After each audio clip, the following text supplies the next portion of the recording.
ମୁଁ ସ୍ମିତା ଆପଣ ସମସ୍ତଙ୍କୁ ସ୍ୱାଗତ କରୁଛି ଲର୍ନ ଇନ୍ ପାଇପଲାଇନ ଚ୍ୟାନେଲକୁ। ଏହି ଚ୍ୟାନେଲରେ ଆମେ ପାଞ୍ଚ ଧାଡିରେ ମହାପୁରୁଷଙ୍କ ଜୀବନୀ ବିଷୟରେ ଜାଣନ୍ତି।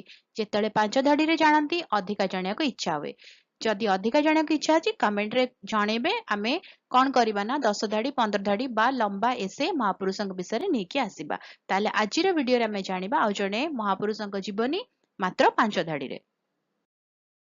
କଥା ହେବା ଆଜିର ଭିଡିଓରେ ଭୁବନେଶ୍ୱରରେ ଅବସ୍ଥିତ ଗୁମ୍ଫାଗୁଡ଼ିକ ବିଷୟରେ। ଭୁବନେଶ୍ୱରର ଗୁମ୍ଫାଗୁଡ଼ିକ ମୁଖ୍ୟତଃ ଖଣ୍ଡଗିରି ଏବଂ ଉଦୟଗିରି ଗୁମ୍ଫାଗୁଡ଼ିକ ପ୍ରାଚୀନ ପଥର କଟା ଆଶ୍ରୟସ୍ଥଳ। ଏଗୁଡ଼ିକ ଖ୍ରୀଷ୍ଟପୂର୍ବ 2ୟ ଶତାବ୍ଦୀରେ କଳିଙ୍ଗ ରାଜବଂଶର ରାଜା ଖାରବେଳଙ୍କ ଦ୍ୱାରା ନିର୍ମିତ ହୋଇଥିଲା। ଗୁମ୍ଫାଗୁଡ଼ିକରେ ସୁନ୍ଦର କାରୁକାର୍ଯ୍ୟ, ଶିଳାଲେଖ ଏବଂ ଜୈନ ଧାର୍ମିକ ଆକୃତି ରହିଛି। ଉଦୟଗିରିରେ ପ୍ରସିଦ୍ଧ ରାଣୀ ଗୁମ୍ଫା ଅଛି, ଯାହା ଏହାର 2 ମହଲା ବିଶିଷ୍ଟ ଗଠନ ଏବଂ ବିସ୍ତୃତ କଳାକୃତି ପାଇଁ ଜଣାଶୁଣା।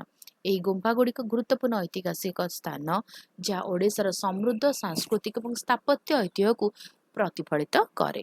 ଭିଡ଼ିଓଟି କେମିତି ଲାଗିଲା ମୋତେ କମେଣ୍ଟ କରିକି ଜଣାଇବ। ଯଦି ଭଲ ଲାଗିଲା ଭିଡ଼ିଓଟି ଲାଇକ୍ କରିଦେବ, ଭିଡ଼ିଓ କ'ଣ ସହିତ ସେୟାର କର, ଚ୍ୟାନେଲକୁ ସବସ୍କ୍ରାଇବ କରି ବେଲ୍ ଆଇକନ୍ ପ୍ରେସ୍ କରି ଅଲ୍ ନୋଟିଫିକେସନକୁ ଅନ୍ ରଖିଥାଅ। ତାହେଲେ ରହୁଛି, ଦେଖା ହେବା ଆଗାମୀ ଭିଡ଼ିଓରେ। ନମସ୍କାର।